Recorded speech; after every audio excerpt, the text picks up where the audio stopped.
the life cycle of NGO, the life cycle of the plant kingdom.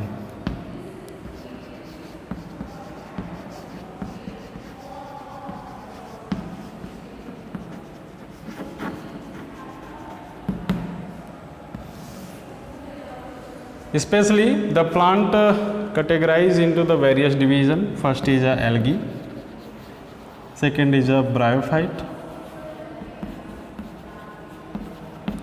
pteridophyte, and gymno and angiosperm. Gymnosperm as well as angiosperms. The algae shows haplontic life.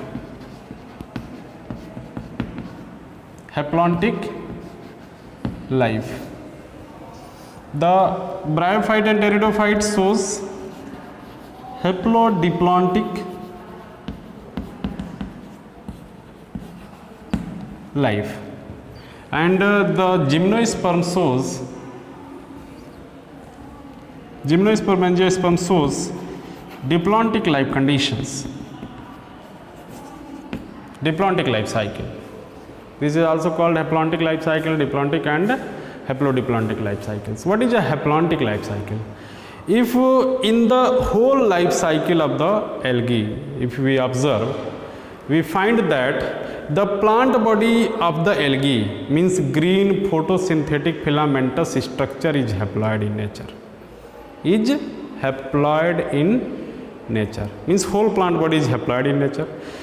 They form zygote during certain stage of their life. At the formation of zygote, they form two cell and a diploid stage come in their life, and further meiosis it undergoes. Means algae, you can say, suppose this is a filamentous structure, this is a haploid haploid filament, and this is a, suppose this is another compatible N filaments that form one is a male gamete and one is a female gamete, both fuse to form a zygote. This is a rough diagram, only zygote, and this zygote undergoes further meiosis and they form spore. They form spore, and this spore further start develop to form haploid. Means the diploid stage present in the life for short durations, and beside this all life is considered under the haplontic stage. So the life cycle here, life cycle of the algae is considered under the haplontic stage. Now the haplodiplontic life. In bryophyte and pteridophyte, the life of both haploid and diploid stage are, you can say, it is independent, but sporophyte especially depend on the gametophyte. In bryophyte, the gametophytic is a green photosynthetic in nature, but sporophytic is not photosynthetic in nature, especially in bryophyte. Same case in pteridophyte is also observed. The whole plant body is sporophytic. Whole plant body is sporophytic, and they form gamete. At the time of gamete formation, the life become gametophytic. Now let us understand the one of the life of the pteridophyte is life cycle of the fern. I have already discussed in previous part of this chapter, but here I think it is need to be discussed the life cycle of the suppose this is a plant of Dryopteris. This bear a leaf, not leaf, this is called microsporophyll. The sporophyll, suppose this is this type of leaf present in the Dryopteris, and they bear numerous sorai. Sorai bear sporangia, and sporangia undergoes meiosis to form meiospore. You can say spore, and spore further, suppose one is a male spore, another is a female spore, then it develop to form male reproductive bodies. No, first it is developed to form protonema. This is a protonema type of structure, protonema, and further protonema of male and female develop to form male thallus and female thallus. Okay, and now male and female thallus bear both, here female form archegonia and here male form antheridia. The antheridia bear male gamete, antherozoites, here it bear egg, female gamete, here antherozoites. Now both gets fused to form zygote. This is a diploid in nature, and zygote further develop by the process of development.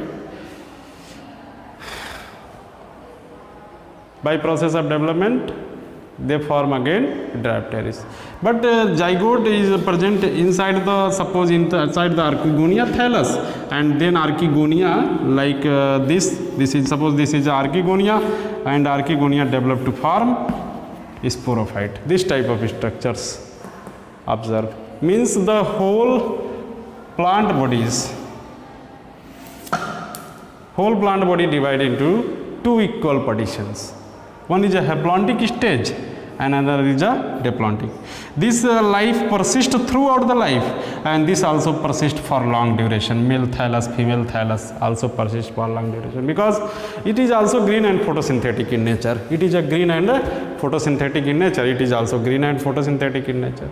Both are independent in both cases. So the life cycle of the bryophyte and pteridophyte is considered under the haplodiplontic conditions. Now the diplontic conditions you have seen in angiosperm, the whole plant like mango. Suppose I am taking example of mango plant. The mango plants having whole plant body, so it is a diplontic in nature. And suppose one seed of mango grow in soil, mango start growing, seed is having diploid zygote and embryo, and then seed of mango start growing to form plant, but they are not going within a year of flower. They takes time of 5 years, 10 years, 15 years for production of flower. So suppose this is a long it's a tree like appearance the plant have, they start producing flower.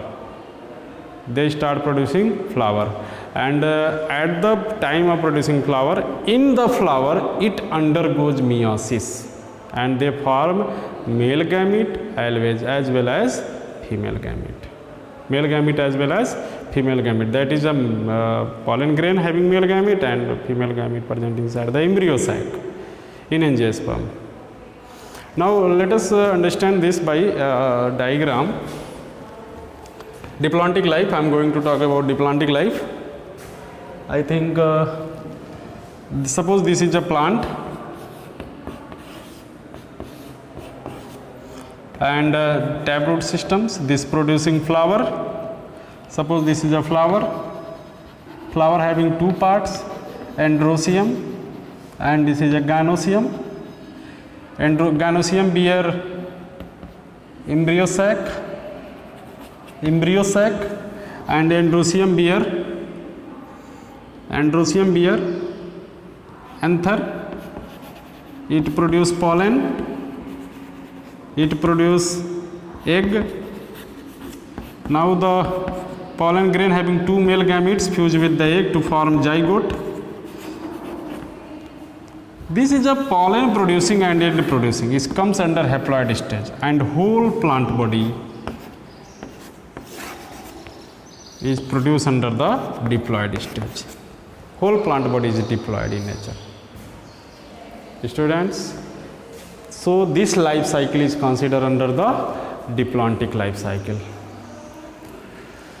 This is a overall part in plant kingdom. Following division you have learned: division Thallophyta, division algae comes under the Thallophyta, division Bryophyta, Pteridophyta, Gymnosperm as well as Angiosperm. I think this is a very interesting chapters of class 11th. This is a chapter 3. Now after this, because in this chapter we have discussed detail about the plant, which type of plant exists on earth, and with some examples I have already learned about in this chapter. Now in next chapters we will learn about the diversity of animals, especially the animals that range from the porifera to the chordate. How it undergoes different changes at each stage of the phylum, how it undergoes advancement at each stages. Then you can in this chapter you can find information how the human beings evolve from the previous ancestor. In this chapter we have discussed about how the angiosperm evolve from a single filamentous plant structures like algae, not algae, from cyanobacteria type of organism. Though this one is a very interesting point. If you are going to learn about any topics, first prepare your base, and after preparing it you may go through that line. Means it was very easy to understand if your base is too strong. Students, by taking help of video lectures that present on YouTube already, and with the help of your reference books that is side book and NCERT, you can make a notes, very fine and interesting notes by you, because notes will help you to revise in short duration. And if you are going to write your notes, then it is a very necessary to you, because you correlate different headings, topics from your books and video lectures, and you can find some interesting differences, some interesting lines between all, and you can in video lecture some points can be missed, but in book it is not. Book is written systematically, then you can focus on it, how we can make our notes. Now in this chapter, that's all. Now thank you students. Next we will meet in next class with next chapter, animal kingdoms. Thank you.